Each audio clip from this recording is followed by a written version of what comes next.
The race to 5G is on, and the battle for talent is getting fierce. Welcome to 5G Talent Talk with Carrie Charles, a podcast dedicated to helping you face the future workforce head on. Navigate this challenging talent landscape with innovative strategies to attract, retain, and engage people in this new world of work. Only here on 5G Talent Talk with Carrie Charles, CEO of Broadstaff Talent Solutions.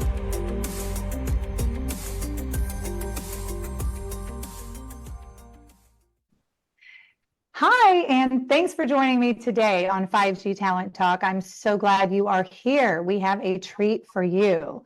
Today, my guest is Trent Edwards. He is the president of Mears Broadband. Trent, thanks for joining me today. Carrie, thanks for having me. Great to be here. Yes, it's so great to be here with you. I remember when we talked about this a few months ago, and I just I've always heard so much about you as a leader, and especially from your team. So I'm excited to dive right into this. No, I hope I don't let you down. You won't.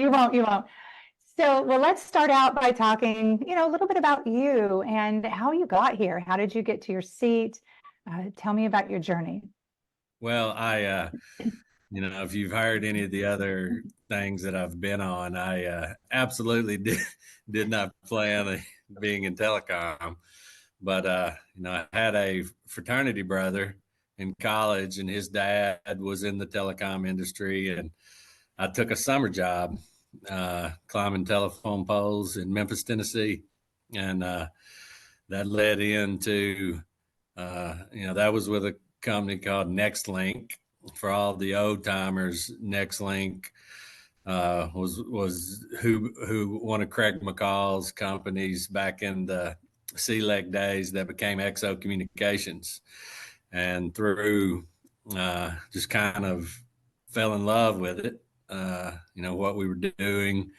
It was exciting, technology, all the dynamics of what we do, and, climbed up through leadership within XO Communications on the operator side, managing large scale networks, the ops and engineering side of the business. And, then a good friend of mine had asked me to come over to the dark side, the contractor side, which I went to work and ran their U.S. business. And it was, now I'm confident enough to say that, that was a different change, an absolute change, going from, quite frankly, running a cost center business to running a true P&L and all the dynamics of managing that on the contractor side, living and dying by the service dollar. And so it really was infectious, and what's the word? All of it. That's my Arkansas public education coming out. But, I really enjoyed it, and, and I was lucky enough to be successful in that, and spent 5 years with them, and ultimately joined Mears. Mears is a Quanta company.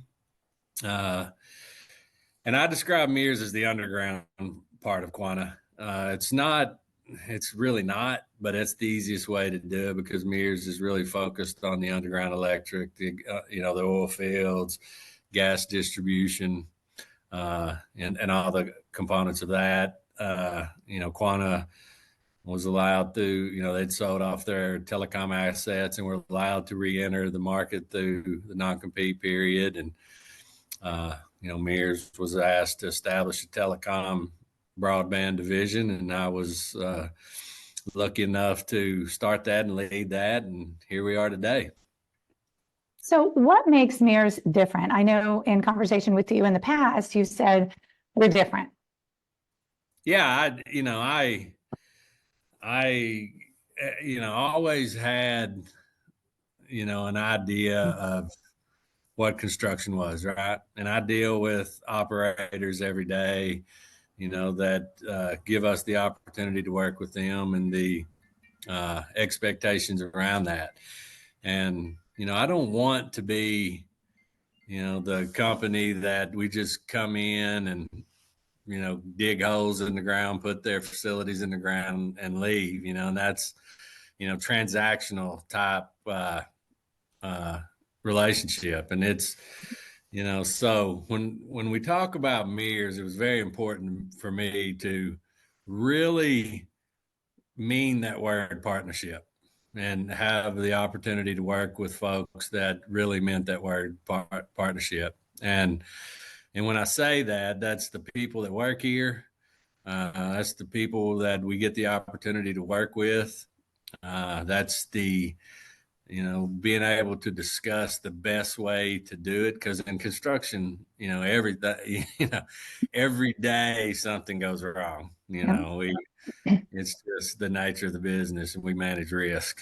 So you'd be able to have those conversations and do that. And I say all that because being different is just that, right? It's innovation, it's strategic, it's thinking about things in a different way and a different approach from a contract level, from a pricing level, continuously involving that, continuously moving people and understanding how that works. And that's more healthy for a contractor, in my opinion, and it's more healthy with the relationship of a customer and a contractor. I always say we live and die by the service dollar, and we do. And I don't apologize for the little amount of money we make. But we don't make a lot of money. Contractors don't make a lot of money. So, it's just better to have that mindset, not only within your people, internal, but with your customers. And, and once that trust is developed and, that it's proven that we are different and we will think different and we will work with you differently, it's been very successful. And, I always try to articulate that, and it's very difficult, but we will always be different than the run-of-the-mill contractor. I think you just said something so powerful, and that's trust. Mm-hmm. And I think that right there says it all, right?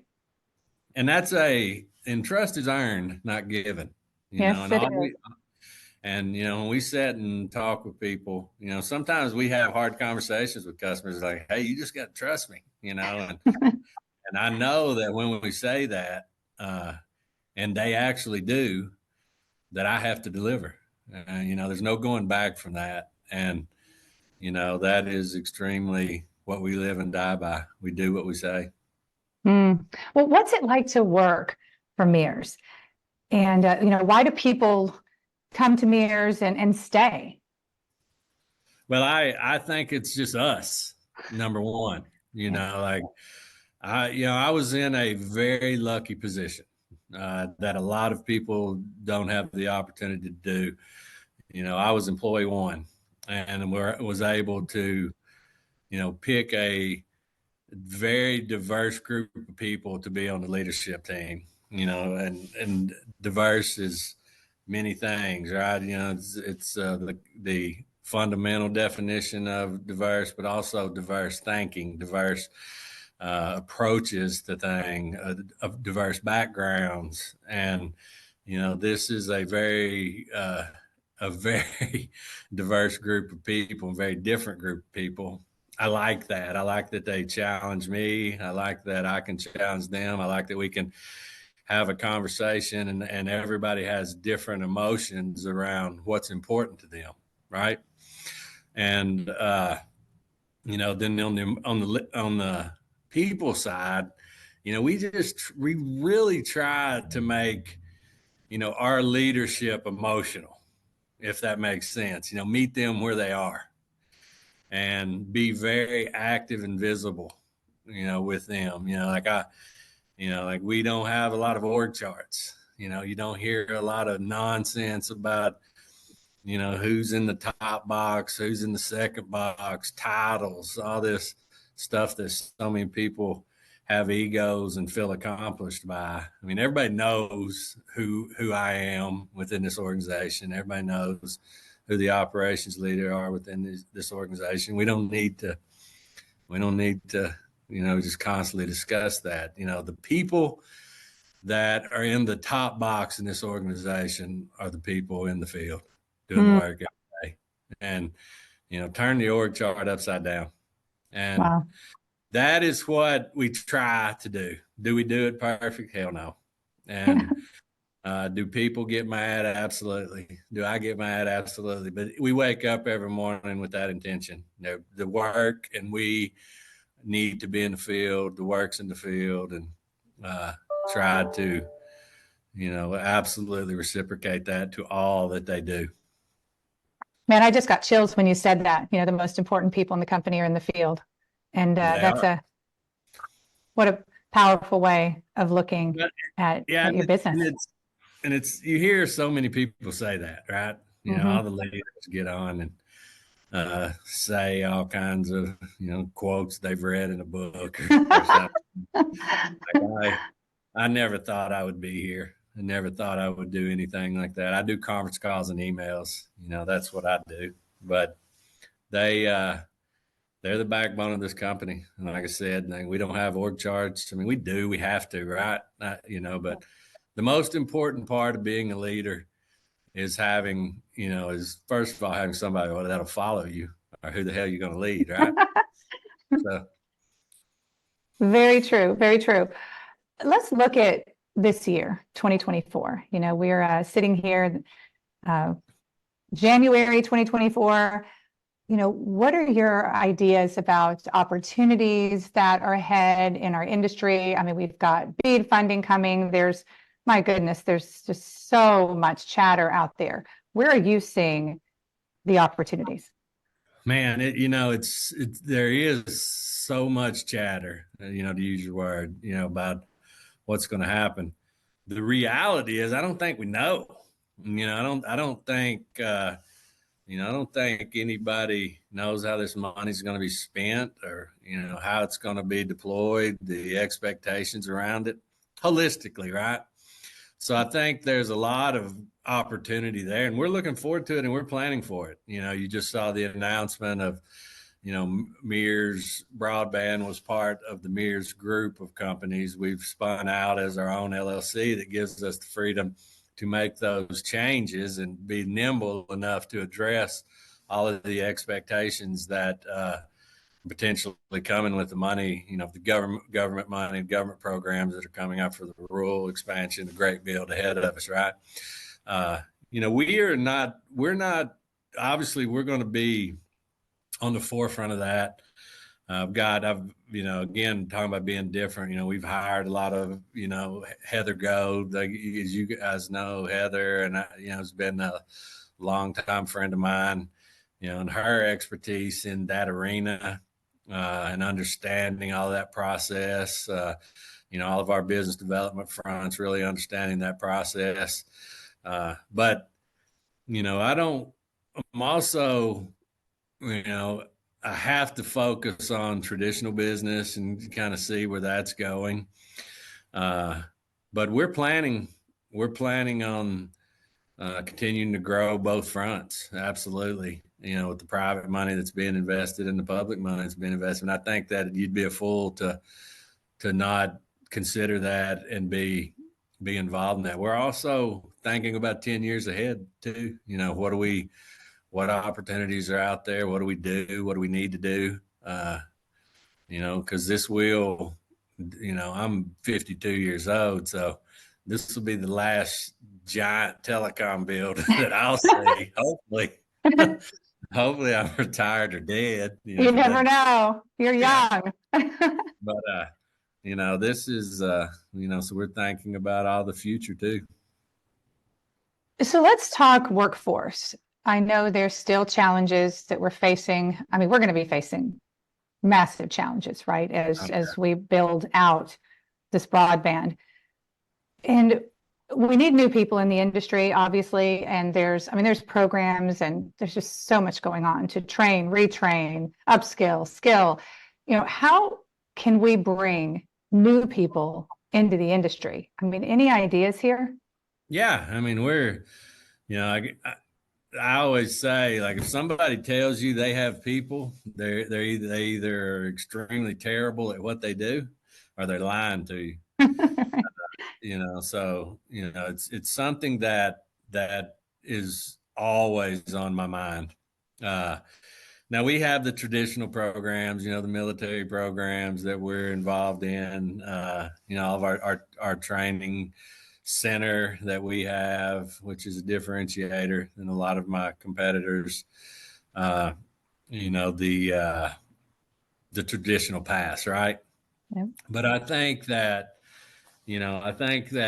number one, as a contractor, our job again is to manage risk and cost, right? And so we have to have the guts to hire people proactively that are on the shared cost line, and train them and develop them that have the potential and the ability and want to do this. I think there's a lot of different businesses that align, to managing risk and managing costs, simple, just keep it simple project management, right?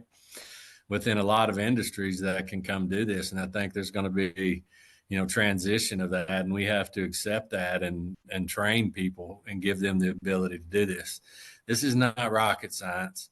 It's a linear process. It's understanding the sequence of how this work needs to happen. And we have to be, have the guts enough to get these people on proactively and train them without bringing revenue on. And we're looking at a lot of ways to do that in a lot of industries. I'm really evangelizing, a lot of there's also a turnover in the industry, right? You have a lot of tenured folks, like myself that will be leaving soon, and you have to have a younger workforce coming in. And this work isn't sexy to them, on the face of it, but we're changing lives. I mean, we really are. There's an opportunity, anybody, I don't have a college degree. I had to work harder than everybody else because I didn't have that college degree. But you get the opportunity to sit in my seat.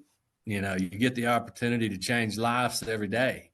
You get the opportunity to make the games better, make the AI better, make telemedicine better. This is the delivery mechanism for the future, and is changing people's life. That's what we do.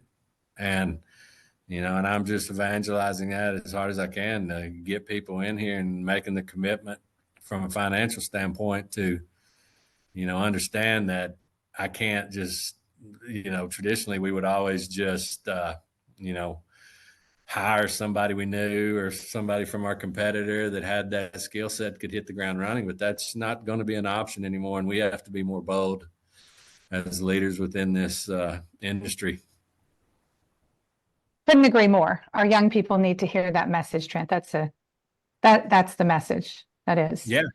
And we really are. I mean, there's no debating that we are not changing lives while we're doing. Yes. I couldn't agree more. When we spoke, you said you have a little bit of a different approach to hiring. You've talked about that just a bit. Can you go deeper into that approach? Well, we look for, an individual that, it fits, just to be transparent, I can go hire anybody, but I am passionate about our culture, right? So when I say that we're different about hiring, it's just like what I previously said. I want an individual that brings a different approach to this business, a different understanding, wants to impact the business, the traditional way of doing this, and making things better. And so, we look for that culture match in what we do. And, that culture is, it's pretty simple, work hard, be bold, get shit done, I love it. It's really, you've seen, those kind of things said. But like I want people that are confident and can be bold in their decisions, be bold in doing things different, be bold in transitioning from historical way of approaching. And, I want them to prove that in every day and everything that they do. We've got to have fun. Work is work. We don't come here to hang out with each other. I didn't come here this morning, although it's a pleasure. I didn't come here this morning, to do this. We come to work every morning because we, support our families, our lifestyle, our habits, whatever that is. We've got to have fun. We've got to have people that you enjoy working with, and and understand that it's not always good, but there's always a smile or a laugh at some point that'll get us through there. And we live again on the service dollar, so it's safe, quality, productive work in that manner. If I'm safe and I'm doing stuff with quality, I will always make money. And that mindset of being safe and doing stuff with quality is kind of hard to find sometime these days. And I am very passionate about that. I do not want to have a conversation with anybody's wife or husband that they didn't make it home tonight ever.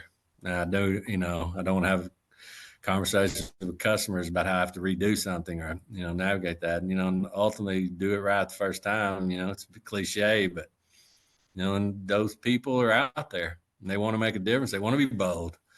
They want to be empowered. And we look for those people that want to be empowered and want to take my job. I want everyone to take my job. So, Trent, you talked about the field staff and how important the field staff is to the company. Do you find that it is that, when you're retaining field staff, right? So do you find it that you have to use different strategies than you would use, let's say, with office staff? And then what strategies can you use for retention or to increase your retention rates with your field staff? Man, that's so hard, because it's, like they're, they are recruited more than anyone, I would say, in this industry today, because that's the people that everybody needs, so, the traditional paths of, money and title and all that is, always needed and accounted for, but, it's bigger than that in my mind. You have to recognize people. You have to make sure that they understand their worth to what you're accomplishing. And also you got to be able to let them go, and because they need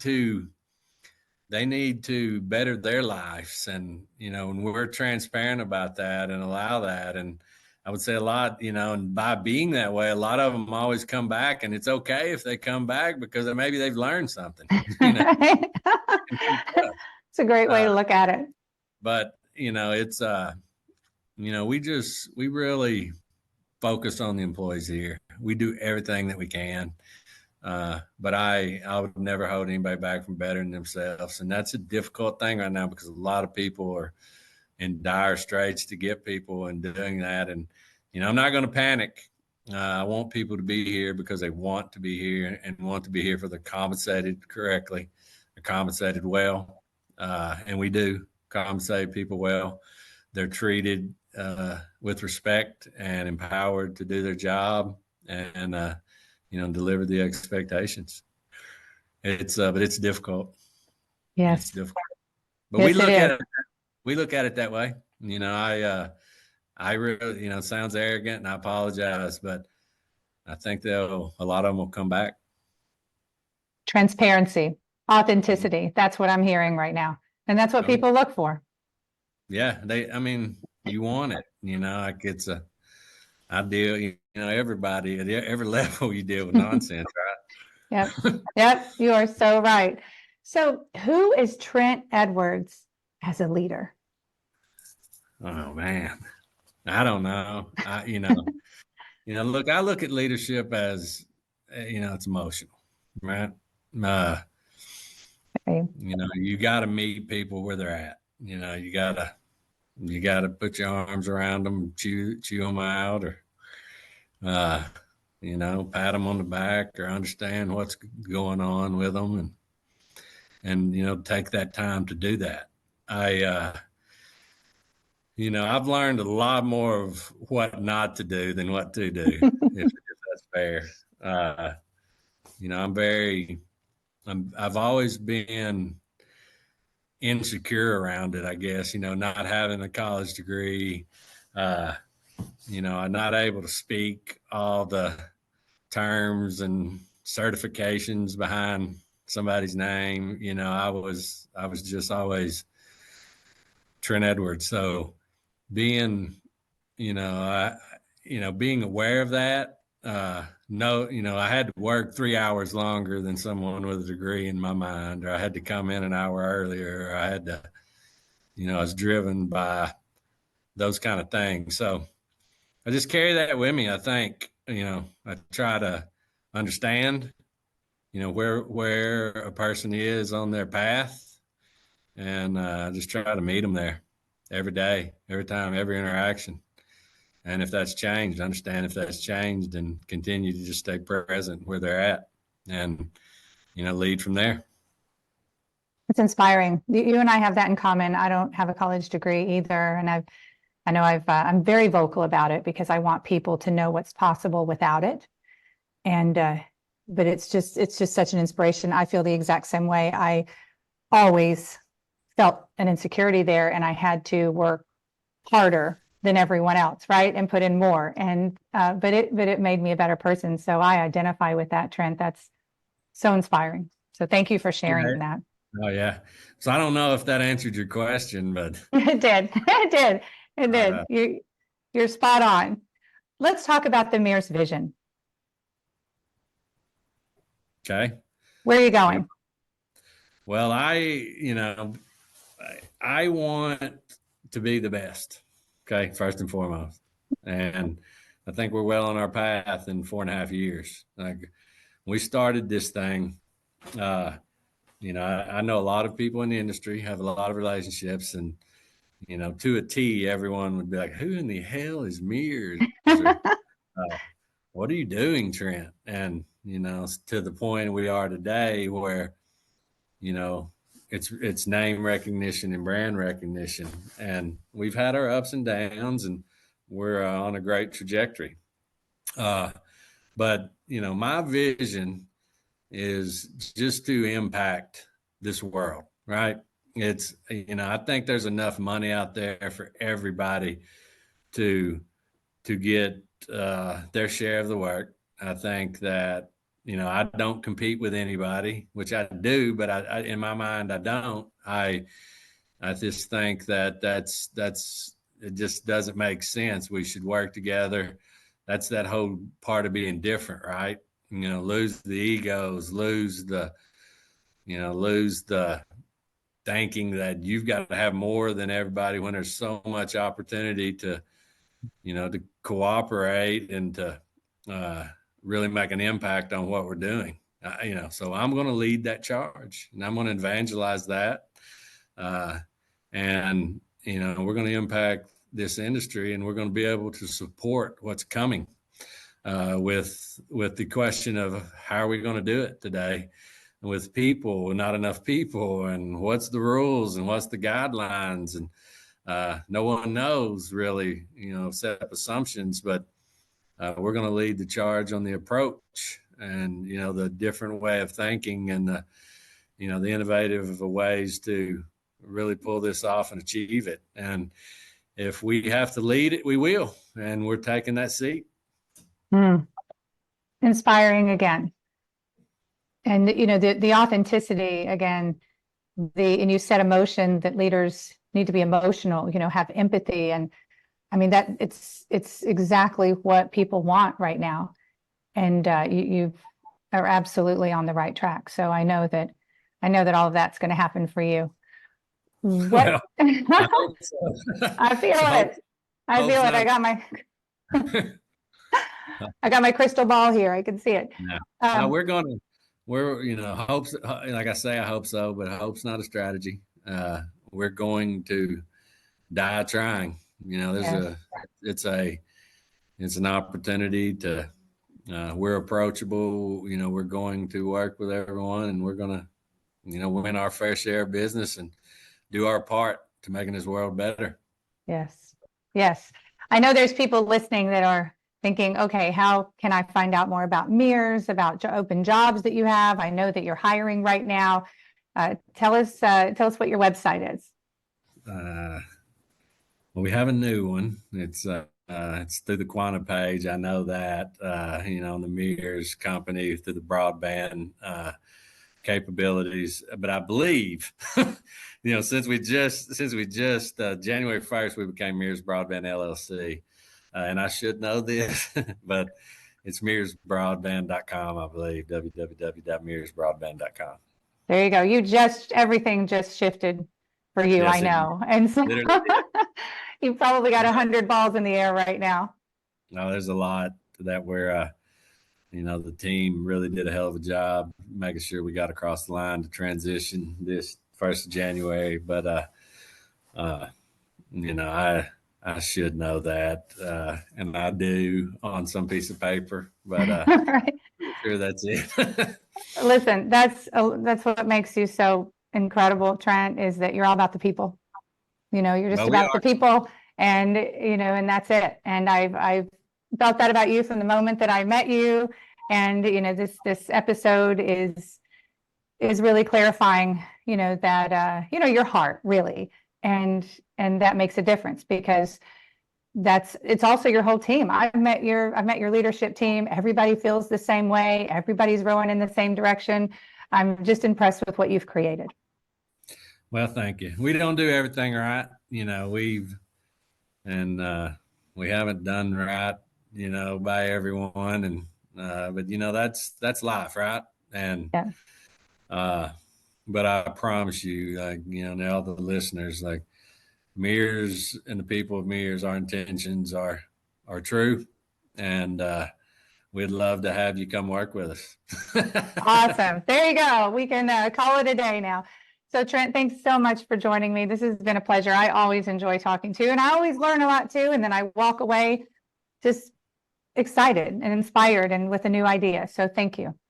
Well, thank you. I promise you, I'm nothing special. I get the opportunity to lead a bunch of amazing people, So thank you, though. Appreciate it. Yes, Trent. Thank you. Take care. Bye-bye.